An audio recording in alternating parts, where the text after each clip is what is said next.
Amado Dios, alabamos y bendecimos este día de forma especial.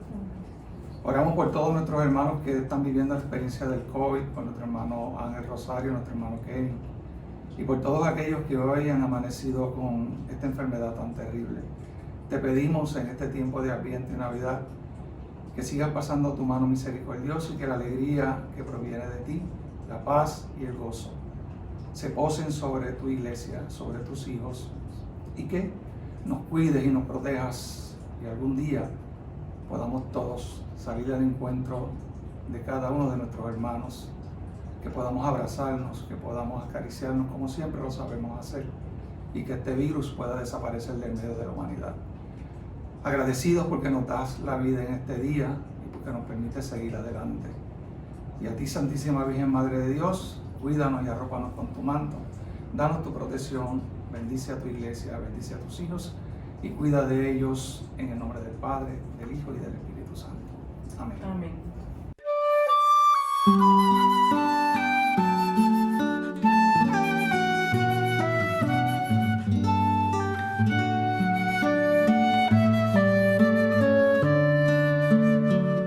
Hoy a tus pies ponemos nuestra vida. Hoy a tus pies, glorioso San José. Buenos días a todos, hermanos. Bienvenidos a tu programa, Tu Parroquia al Día. Este programa número 30. Así que eso es una bendición para toda nuestra parroquia, que ya tengamos de manera oficial un programa número 30. Y usted se estará preguntando allá, adiós, ¿qué hace Marixa ahí sentada cuando se supone que sea José? ¿Dónde está José? Pues mira, ¿dónde está José? Que gracias al Padre Celestial e iluminado por el Espíritu Santo, el Papa Francisco ha declarado este año, año de San José. Y nosotros como parroquia tenemos la bendición doble, porque nuestra parroquia, Parroquia San José, así que estamos de fiesta. Y también en el programa de hoy vamos a tener con nosotros al diácono José. Así que eso es una doble bendición porque tenemos un diácono que lleva el nombre de nuestro patrono. Así que vamos entonces a darle la bienvenida. Yo lo voy a dejar a él ahora, como dice él, voy a dejarlo que él se presente para comenzar con nuestro programa en el día de hoy. José. Un aplauso, que llegue José por fin. Llegó José. Qué alegría y qué gozo. Bien, queridos hermanos, hermanas. Ustedes conocen una parte de José. Muchos de ustedes, los que nos ven a través de los medios, quizás en otro sitio donde no me conocen. Soy el diácono José Velázquez Serrano. Ya voy para prácticamente 13 años de ordenado como diácono.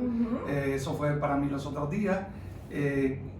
Y ahí estamos bregando dentro de esta parroquia San José, donde me han nombrado, ¿verdad?, para que esté aquí acompañando al padre Jorge Cardona Amaro. Y nada, hablaremos un poquito más adelante, de acuerdo a las preguntas que ustedes me hagan, de quién es el diácono José. Pero nada, diácono José, 13 años de ordenado, asignado a la parroquia San José de Gurabo. Bueno, pero eso es un preludio, ¿verdad? Lo que nosotros conocemos, sabemos que eres diácono. Claro. Conocemos muy bien a tu esposa Fela, con nosotros cariñosamente le decimos Felita, ¿verdad? Pero entonces, vamos a conocer hoy a nuestro diácono, ¿verdad? Entonces, vamos a hacerle una primera pregunta. José, ¿cuándo te casaste? La fecha de tu matrimonio, ¿cuántos hijos? Háblanos un poquito de tu familia. Bien, vamos a hablar de la primera familia un poquito, ¿verdad? Exacto, de la primera familia. Sí, antes de llegar a la segunda familia y luego a la tercera. Diácono José, nacido en el pueblo de Humacao, en el Hospital Raider, cuando estaba en sus comienzos. Nací en Raider, pero vivo toda mi vida aquí en el pueblo de Gurabo. Soy nacido en Humacao, pero criado en Gurabo por toda... ¿Ya eres gurabeño? Yo soy gurabeño, no, siempre he sido gurabeño. Y entonces, nací de una familia un poco complicada, no como las entrevistas anteriores. Nací de un matrimonio disfuncional. Nací de una madre que pues tuvo 2 hijos, nunca estuvo casada con esta persona. Esos 2 hijos, el menor a los 20 años desarrolló una enfermedad y murió. Quedé este servidor solo, una madre que tenía que trabajar en una fábrica.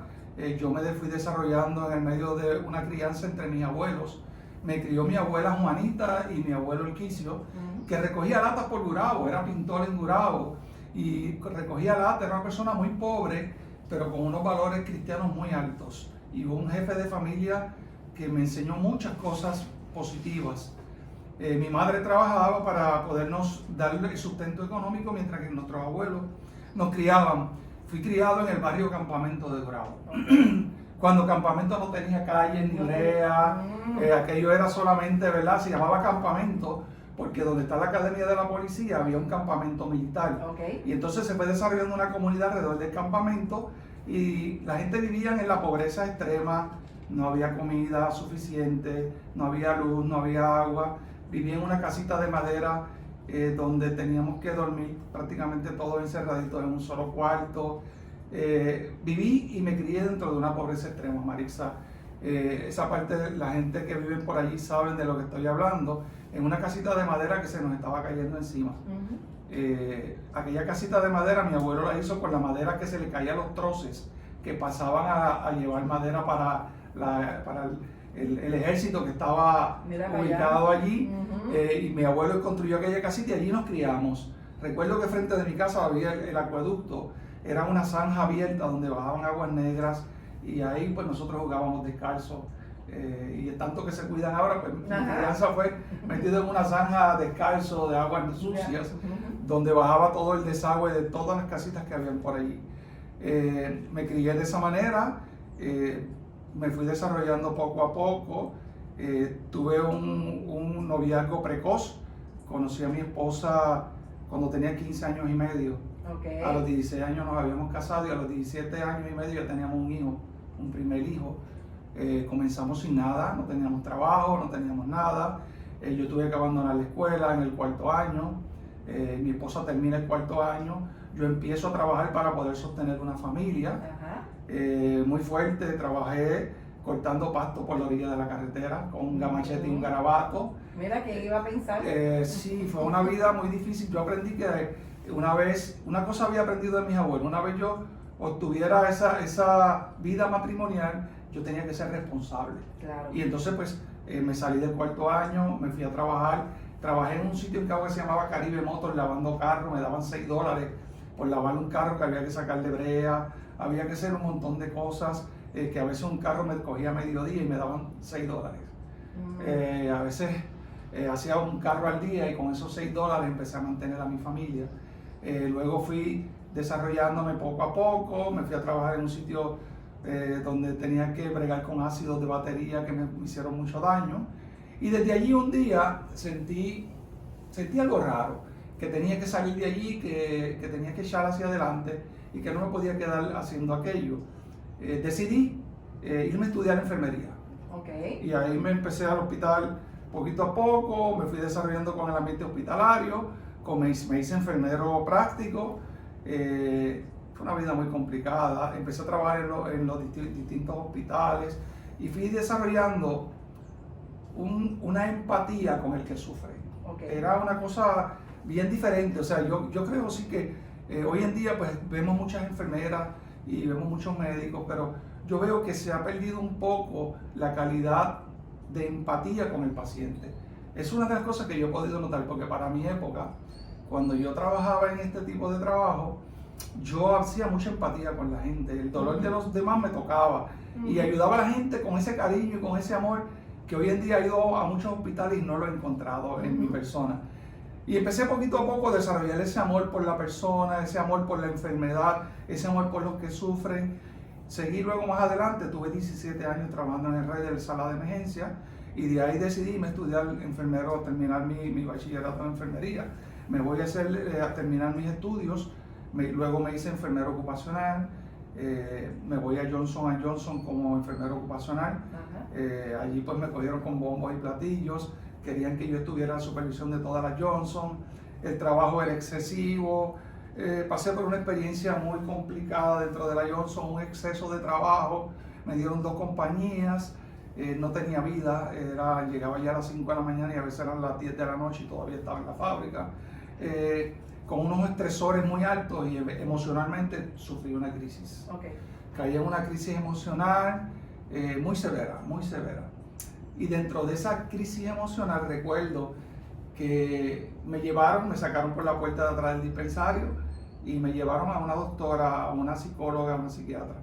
Estuve con ella un tiempo y empecé a trabajar con ella. Luego más adelante recuerdo que mi enfermedad se puso más agresiva y en un momento dado, recuerdo, Marisa, esto te lo digo y se me aguan los ojos, estando yo solo en mi casa, un día como a eso de las 2:30 del mediodía, decidí y oí una voz que me decía que me tenía que quitar mi vida. Ay, difícil. Muy difícil, una situación muy complicada. Recuerdo que era una lucha, batalla interna entre aquella voz y lo que yo tenía dentro, porque yo sabía que había algo que estaba dentro de mí, que me quería para algo, que me protegía y que me cuidaba, y eso lo fui descubriendo en el camino de mi vida. Pero cuando llegó este momento que esta voz me decía que tenía que quitarme la vida, pues entonces entré en una lucha. Recuerdo que aquel día yo luchaba, yo estaba solo en mi casa, en la cama, nada, en un momento dado decidí que lo iba a hacer. Y en ese momento escucho una segunda voz. Y yo como enfermero, con la experiencia que tenía, yo dije, pues ahora sí que esto está bien malo, porque ahora tengo esquizofrenia.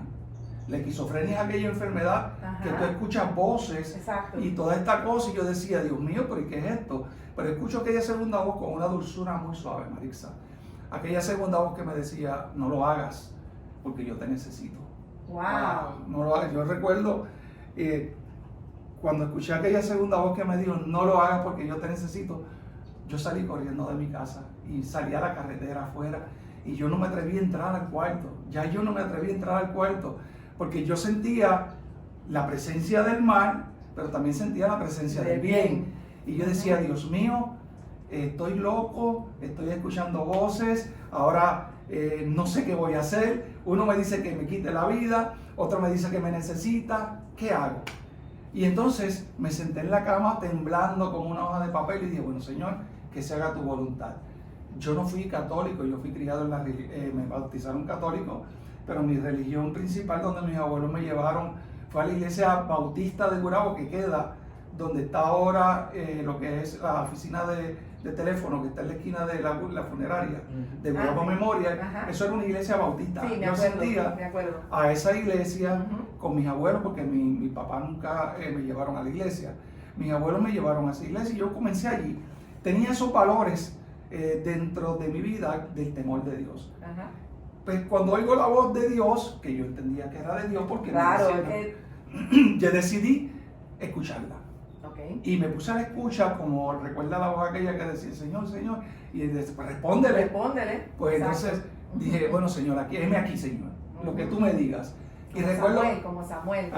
Que recuerda la historia de Samuel, la ¿verdad? Historia de Samuel. Y entonces yo dije, mira, Señor, habla porque yo quiero escuchar lo que me tienes que decir. Y recuerdo claramente aquella voz que me dijo, ves a la iglesia católica de Gurabo y te sientas en el último banco.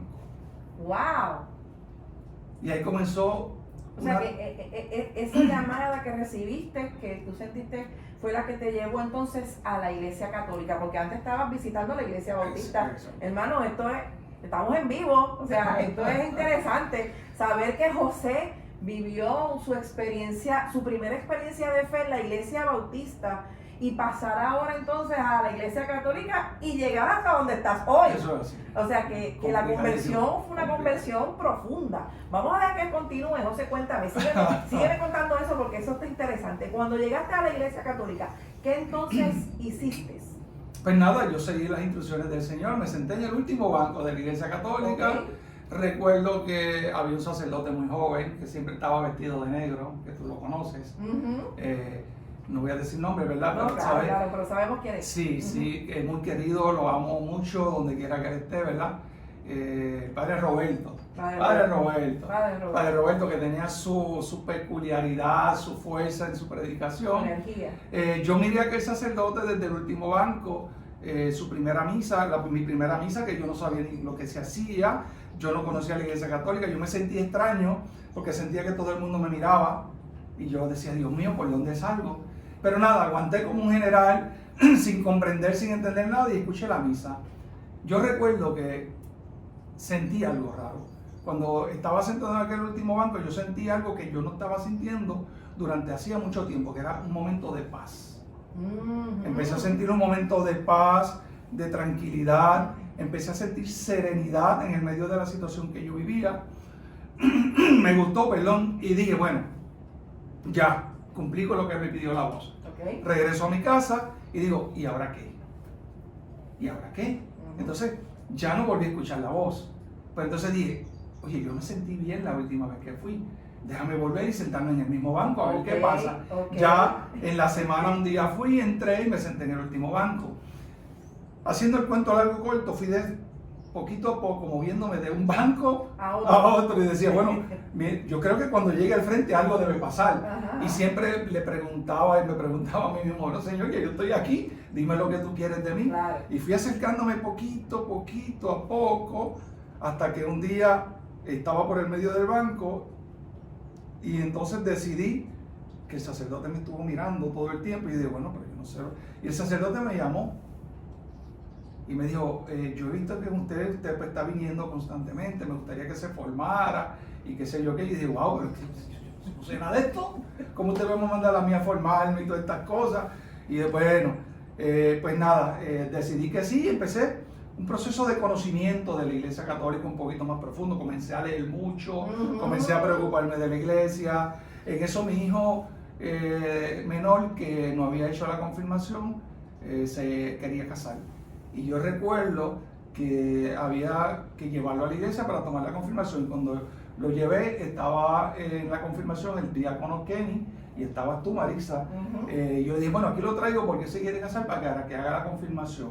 Y en ese momento yo recuerdo tus palabras fueron muy importantes, porque tú me dijiste, pero ¿usted hizo la confirmación? Y yo le dije, no, yo no.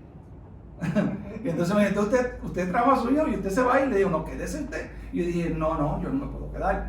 Entonces yo me fui como molesto porque la pregunta fue, yo dije, pero por el camino dije, pues que tiene razón, yo tengo que regresar, yo tengo que hacer la confirmación, yo no puedo. Y entonces regresé y comencé a tomar la confirmación, recuerdo con mi hijo y con un grupo de jóvenes. De jóvenes que teníamos. Que había un grupo de jóvenes muy grande, muy bueno, muy nutrido. Y allí pues hice el proceso de confirmación, que yo creo que fue uno de los más difíciles porque hacía muchas preguntas. Mira, tengo que confesar, eso no lo sabe nadie, gente, así que esto es información privilegiada, porque yo nunca he sido persona tampoco de poder de tener que decir, mira, José fue alumno o discípulo, como ustedes le quieran llamar, ¿verdad?, de confirmación. A mí eso a quien le debe importar es al Señor, ¿verdad? Y yo le doy gracias al Señor por la misión que se me encomendó y la misión cumplida.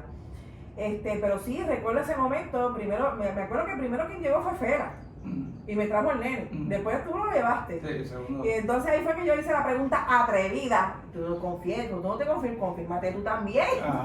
Recuerdo. Y yo recuerdo, ¿verdad? Para nosotros, tanto para Kenny y para mí, fue bien difícil.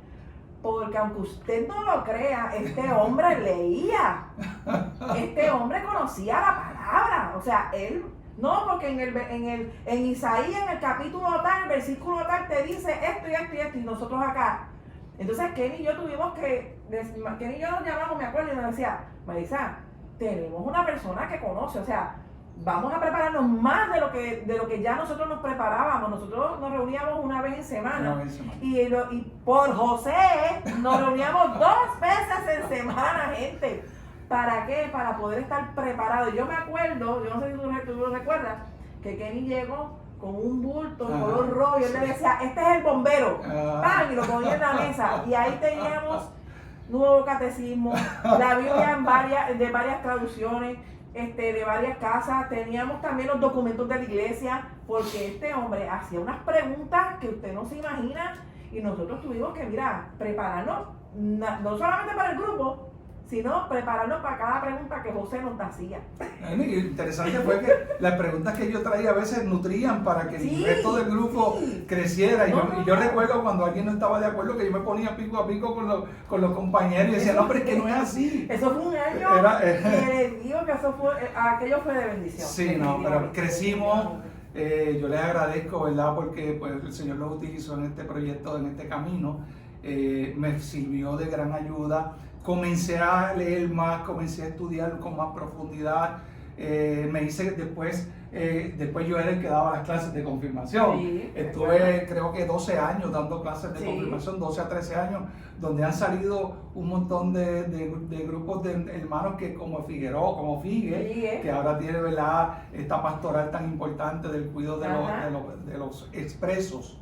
Y un grupo de hermanos que surgieron de aquellos tiempos de confirmación, y que saben que yo era fuerte, yo era muy fuerte en la confirmación, Marisa. Sí, lo sabía. Yo lo sé, no lo tiene que decir. Y le exigía a los que llegaban, Norman, que nos va a escuchar, Norman fue un estudiante que era, yo recuerdo cuando yo era estudiante, Norman era mi reto, era uno de los retos, porque Norman leía mucho y hacía muchas preguntas. Y así tuve un grupo que hoy en día hay muchos de ellos por ahí, tuve 12 años dando confirmación. Y un día, el padre Ángel Colón Piñero me dijo, yo quiero que vayas a hacer Juan 23. Y yo dije, bueno, pues vamos a hacer Juan 23. Y me fui a hacer Juan 23. Formidable, estuve en el movimiento Juan 23 de lleno como algunos 2 años o 3 años con una fuerza, con mucha intensidad, porque yo todo lo que hacía me gusta hacerlo con intensidad. Claro, no lo sabemos. Y entonces, cuando estuve esos 2 o 3 años, el padre Ángel Colón me llamó un día a la sacristía y me dijo, José, tengo 2 proyectos para ti. Quiero que Pedro Fernández iba a dejar la presidencia de Juan 23 y el padre me pidió que yo cogiera la presidencia de Juan 23 y yo le dije, padre, pero es que yo no sé, pero es que yo siento algo dentro de mí que me está llamando a algo más. No sé y no sé lo que es, pero yo creo que no debo coger la presidencia de Juan 23 porque si cojo la presidencia de Juan 23 quizás me quedo ahí con esa mentalidad y de ahí pues eso. El movimiento de Juan 23 tiene tanto trabajo que me va a absorber. Me voy a tener que alejar de la iglesia de Gurabo y me voy a tener que mover al movimiento, quizás a más reuniones, a más cosas. Yo creo que yo no soy la persona. Y entonces me dijo, ¿qué te parece si entras en el proceso de formación hacia el diaconado? Y yo, ahí me dio, y le dije, no, padre, no, porque eso no es padre, porque eso, y yo estoy pasando por un proceso de enfermedad, me habían diagnosticado una artritis reumatoidea con todos los achaques, con todos los dolores, estaba teniendo una crisis de unos dolores de cabeza que me daban, que se llama neuralgia del trigémino, me estaban medicando para eso, y digo, mire padre, yo esto no quiero nada más, no me meten en estos problemas. Me dijo, bueno, vamos a hacer algo, empieza poco a poco y según tú vayas, pues entonces te vamos evaluando en el proceso. Y bueno, padre, para complacerle a usted yo voy a empezar. Imagínate. Yo me voy a ir a la escuela de formación y voy a empezar. Y comencé en la escuela de formación, Marisa, con un grupo de hermanos donde estuvo Kenny, donde Mateo. Éramos 21 compañeros, muy buenos todos, no todos terminamos, pero los que hemos terminado son un grupo muy entregado al Evangelio, un grupo muy bueno. Comenzamos ahí en ese proceso formativo. Quiero hacer el cuento largo corto porque si no nos salimos de aquí, Alberto, ¿verdad? Pero la realidad es que en 3 ocasiones preparé la carta para dejar la escuela. Sí, en 3 ocasiones. O sea, la terminé, la filmé, la metí en un sobre y salí con ella a entregárselo al sacerdote que estaba con nosotros, ¿verdad? Para terminar el proceso porque sentía que era mucha presión y muchas veces yo viajaba con Mateo y por el camino le decía a Mateo, yo me voy a quitar, yo no voy más. Era muy fuerte, tuvimos clases que fueron muy fuertes, para la edad de nosotros ya era muy complicada y entonces Mateo también me decía, pues mira, yo creo que también yo me voy a quitar. Y cuando llegábamos del camino decía, no nos vamos a quitar, vamos a volver. Y en eso estuvimos, en esa historia estuvimos, el grupo de nosotros tuvimos casi 8 años para podernos ordenar, 8 o 9 años. Recuerdo. Sí, fue muy complicado, éramos un primer grupo que Rubén tenía tan grande, ¿verdad? Y entonces, pero en esos 8 o 9 años nos discutíamos cada 3 semanas cuál de los 2 se iba a quitar. Entonces cuando Mateo decía que se iba a quitar, yo decía, no Mateo, vamos para adelante que tú puedes. Entonces yo creo que en el camino nos apoyábamos el uno al otro. Entonces en 3 semanas yo decía, Mateo, yo tengo la carta. Y me decía, rómpela porque vamos. Bueno, llegó un momento, Marisa, que recuerdo el padre Félix Núñez que yo entrevisté, que teníamos un examen de derecho canónico. Todos estábamos muertos de miedo. A mí me dio un ataque de migraña del clúster, que yo estaba en mi casa con una tira amarrada en la cabeza, llorando del dolor, tirado en el piso, y Mateo llegó a buscarme. Y yo le dije, Mateo, yo no puedo ir a ese examen, excusa. Me dijo, te levantas y nos vamos. Y yo me quité la tira por el camino y le dije, pues vámonos, lo que sea. Y por el camino cuando llegué, recuerdo que estaba el padre que estaba a cargo de nosotros. Y le dije, padre, por favor, óreme. Me oró, se me quitó el dolor de cabeza, entré, cogí el examen y salimos de allí y continuamos adelante. Pero en esa disyuntiva de estar o no estar, nos debatimos durante años.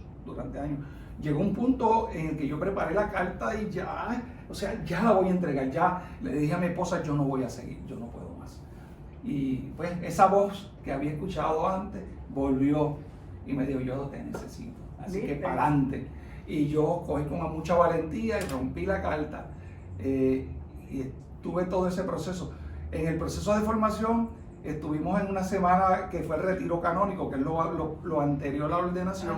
Y en el retiro canónico nos tocó un sacerdote que es un santo varón de Dios, que no lo he vuelto a ver, pero cada que tenía un programa en el radio yo siempre lo escuchaba. Se llama el padre Larry Sell. Larry Sell es un sacerdote jesuita, misionero. ¡Wow! Que le gustaban las donas de Krispy Kreme. Era loco. Si tú querías tenerlo de buena, llévale una caja de donas de Krispy Kreme. Y él se volvía loco con una cajita de donas y se sentaba y se la comía completa. Pues tuvimos un retiro canónico con él muy fuerte. Todos los días en la tarde teníamos entrevistas y yo recuerdo que cada uno de los compañeros llegaba a la entrevista y decía, pues yo anoche Dios me habló y me dijo, y yo decía, pero a mí Dios no me ha hablado. Y aquí le habló a todo el mundo, o sea que todo el mundo es, pero yo no. Y yo recuerdo que decía, mire padre, yo no soy. Y él me decía, mira, vete a la montaña a orar y mañana hablamos. Y yo a la montaña a orar y allí pasaba a mediodía y bajaba a las clases, era silencio, yo que hablo tanto, y horrible, era ese encuentro con Dios en el silencio. Yo recuerdo que el último día yo le dije, mire padre, yo no soy. Alberto, para que escuches esto, yo no soy. Y él me dijo, José, mira para detrás de ti. Estábamos él y yo así como tú y yo miré para atrás. Y me dijo, ¿y quién está detrás de ti? Y le dije, nadie. Y me dijo, pues eres tú.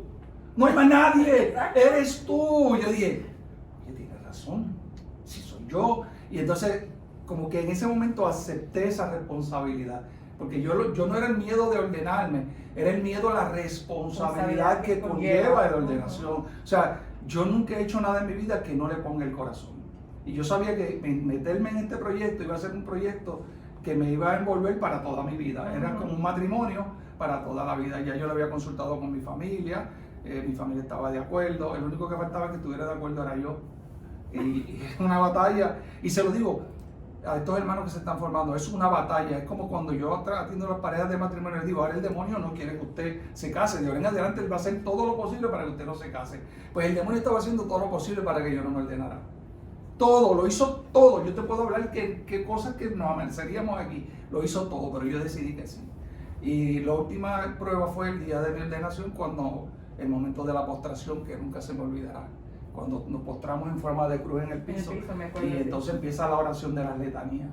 Y yo con los ojos cerrados, estábamos en un auditorio, estábamos en una cancha donde había las piedras, donde había más de 4.500 personas. Y yo estaba tirado habíamos 12 hermanos, 10 hermanos acostados en posición de cruz en el piso. Mientras se cantaban las letanías, yo lo que me pasaba por la mente era salir corriendo.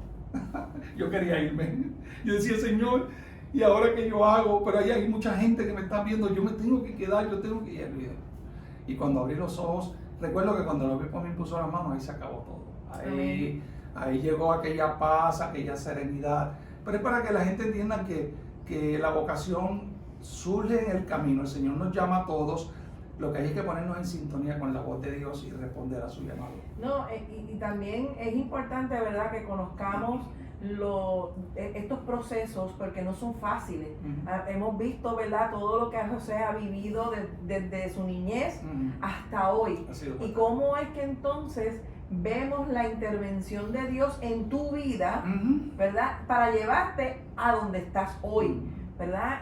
Así que cuando el Señor quiere algo de una persona, a pesar de que Él respeta nuestra libertad, va a buscar la manera de poder guiarte y ponerte personas en el camino que te digan y te van a decir a ti, José, no, yo te necesito, José, no te vayas, porque como tú muy bien dices, el mal va a hacer todo lo posible para que los proyectos de Dios no se den.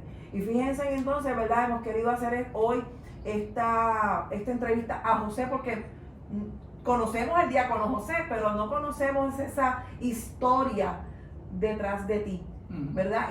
Y saber que cómo llegaste hasta hoy. Entonces, mira, no te voy a hacer muchas preguntas, una última pregunta porque ya, ¿verdad? Pues nos han dicho de toda la historia, ¿verdad? Y todo ese trasfondo hermoso, porque no es que saliste de una casa de lujo, sino que saliste de la casa de un pesebre como nuestro Señor, ¿verdad?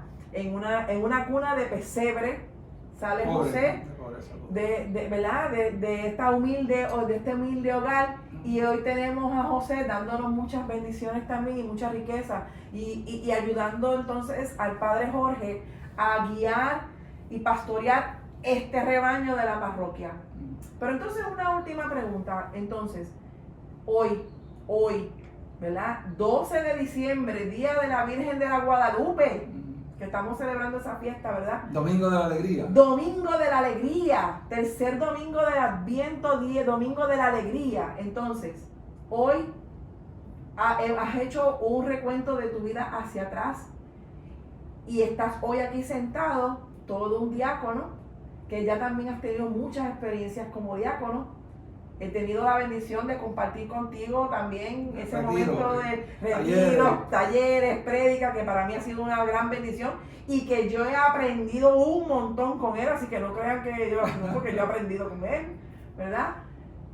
¿Cómo se siente hoy José, el diácono? Hoy, aquí, José, el diácono, José, la persona, ¿cómo se siente hoy? Verse así, ya realizado. ¿Cómo tú te sientes hoy? Bueno, yo podría resumir esto en una oración. Yo creo porque si no, Alberto nos corta. Alberto, lo puedo resumir que soy el hombre más feliz de mi vida. Amén.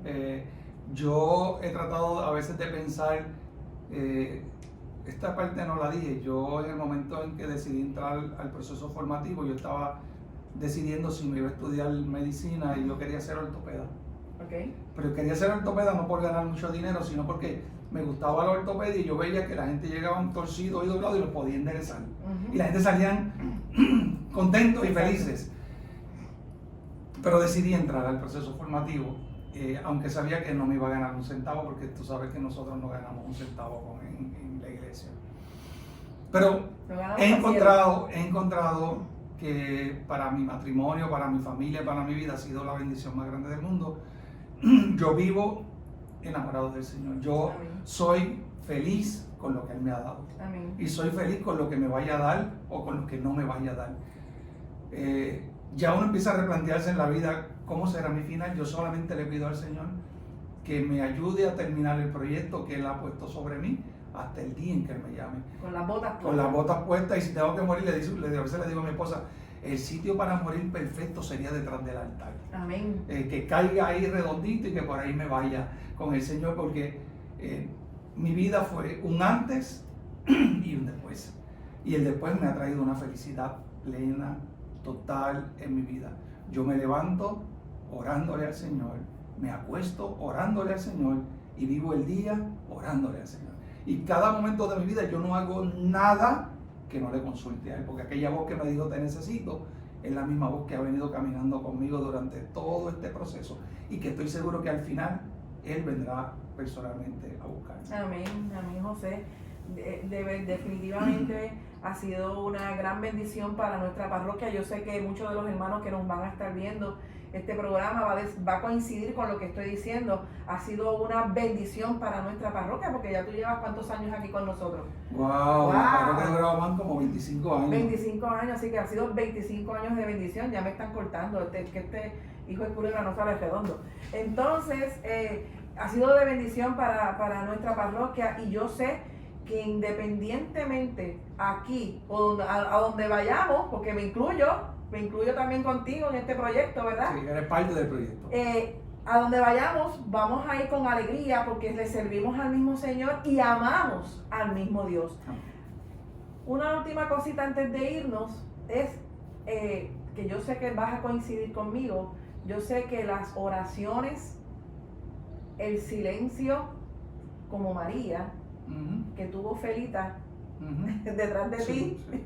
ha sido incondicional, ha sido fundamental en todo este proceso de vida que ha estado compartiendo contigo, porque me dijiste Sí. que se casaron jóvenes, A los 17 años. así que ¿cuántos años de casado ya van? Llevamos ya 45 años. Mira, 45 años de casado, gente, así que yo creo que también Felita, Felizmente casado. no, definitivo, yo sé que Felita también Yo ha creo sido que quien clave. se debió haber ordenado fue ella. Ella, Sí, sí. porque ella es la que me ha llevado, y en los momentos de mi vida, cuando emocionalmente tuve la crisis emocional, ella fue quien estuvo ahí, y recuerdo que Dios a través de ella me hablaba. O sea que yo creo que en un diaconado a través del matrimonio, la pareja es muy importante para que tú puedas echar hacia adelante. Nunca me ha puesto un pero. Ella ha tenido que abandonar parte de la vida de la familia para que yo pueda atender parte de los problemas del pueblo, y ella ha caminado conmigo este proceso, así que yo creo que quien debió haberse ordenado fue ella. Yo siempre he dicho que las esposas de los diáconos son más diaconisas que ustedes. Yo creo que sí. Siempre sí, lo he sí. dicho, Yo creo ¿verdad? que No sé si lo que estoy diciendo es una aberración, Sí, pero pero es así. siento que las esposas de los diáconos son más diaconisas. Sí, Tienen sí. que ser más diaconisas y Sí, tienen no, que estar más porque- en oración que ustedes mismos, porque ellas son un apoyo incondicional. Así que, Sí, sí. Felita, te agradecemos también, ¿verdad? El que hayas podido, parte de tu familia, parte de ti, porque el matrimonio cuando se casan dejan de ser dos para ser uno. Y entonces que Felita pueda compartir parte de su matrimonio, de su vida con nosotros como parroquia a través de ti, ¿verdad? Eso pues también una bendición, así que para Fela pues también un abrazo y una bendición especial para ella, ¿verdad? Así que José, gracias por contarnos tu vida. Yo sé que muchas personas en la parroquia pues no te Sí, conocían sí. en ese aspecto, el compartir tu trayecto de formación, el saber cómo llegaste aquí y más que nada saber que eres feliz, Soy feliz. que eres sumamente feliz y lo sé porque se nota en el servicio, ¿verdad? Sí. Cuando uno sirve con amor, Eso. uno se entrega el corazón porque sabemos a quién nos estamos entregando, Claro. ¿verdad? Y por quién lo estamos haciendo. Claro que sí. Así que, gente, no sé si hay algún anuncio importante, José, ¿no? No, es sencillamente una exhortación. Cuando Dios quiere algo, Marisa, Ujú. Dios hace lo imposible para conseguirlo. Así rapidito, Alberto, un minuto. Yo recuerdo que en la juventud, en un momento dado, yo estaba en un charco que le dicen el Cantil en Cagua, y estuvimos allí como jóvenes de algunos 14 años. Y yo recuerdo que había tomado y me tiraron al charco, y desde el charco yo lo que hice fue que me acosté a dormir en el fondo del charco y me estaba ahogando. Ah, caramba. Me estaba ahogando. Yo prácticamente me ahogué. Y desde el fondo yo recuerdo que miré hacia arriba y vi una luz bien brillante que me alumbró desde arriba. Y me alumbraba directo a mí. Y decía, y entonces recuerdo que me sacaron del charco y toda esta cosa. Pero yo dije, no. El Señor me ha iluminado. Definitivo. El Señor ha caminado conmigo. El Señor va a caminar conmigo y el Señor nunca me va a abandonar. Y desde aquel momento yo entendí que Dios está con nosotros constantemente. Definitivamente. Que no nos dejemos, es que yo creo que son coincidencias. No. No. Dios lo que quiere lo va a buscar y va a hacer todo lo posible Yo le digo para eso. que se dé. Yo le llamo esos momentos diosidades. Diosidades. A esos momentos yo Diosidades. le llamo diosidades, porque ese es el Señor el que nos Sí. guía, es el Señor que nos protege, es el Señor que nos toma de la mano y te dice, mira Marisa, mira Claro, José, por aquí es el claro. camino. Es ¿verdad? cuestión de dejarnos guiar por Él. Definitivo. Escuchar la voz y dejarnos guiar por Él. Que nos llamen esquizofrénicos, tú sabes que tú y yo lo hablamos. Sí. Nosotros somos esquizofrénicos enamorados de Cristo. Y Cristo nos habla y nosotros le escuchamos. Nosotros somos unos locos del Unos Señor. locos del Señor. Pero mira, tú sabes que ya Alberto nos está diciendo Sí. que tenemos que cortar. Un próximo Así programa. que gente, 1.000.000 de gracias. Hoy es Domingo de la Alegría. Que se nos note que amamos al Señor, que el Señor siempre nos protege. Y más que nada, hoy, Día de la Virgen de la Guadalupe, que los bendiga, los proteja a todos, a toda América también como patrona de América. Y una bendición especial para cada uno de ustedes. Yo voy a dejar que José entonces imparta la bendición, no sin antes aprovechar estas cámaras para felicitar a Padre Antonio Cartagena, que está de aniversario sacerdotal, y el jueves pasado estuvo el Padre Jorge Cardona también en aniversario sacerdotal. Así que un beso, un abrazo, una bendición especial para ustedes. Que el Señor les siga bendiciendo, que la Virgen de la Guadalupe los proteja. Y gracias, gracias, gracias a ellos por decir sí como María. Igual a ti, José, gracias por decir que sí al Señor. Gracias por decir que sí como María. Que sean muchos años, muchos más. Así que vamos entonces a prepararnos para recibir la bendición de nuestro diácono José. Que la bendición del Dios Todopoderoso, que es Padre, Hijo y Espíritu Santo, descienda sobre ustedes y con ustedes permanezca para siempre. Amén. Amén. Nos vemos en el próximo programa. Nos vemos.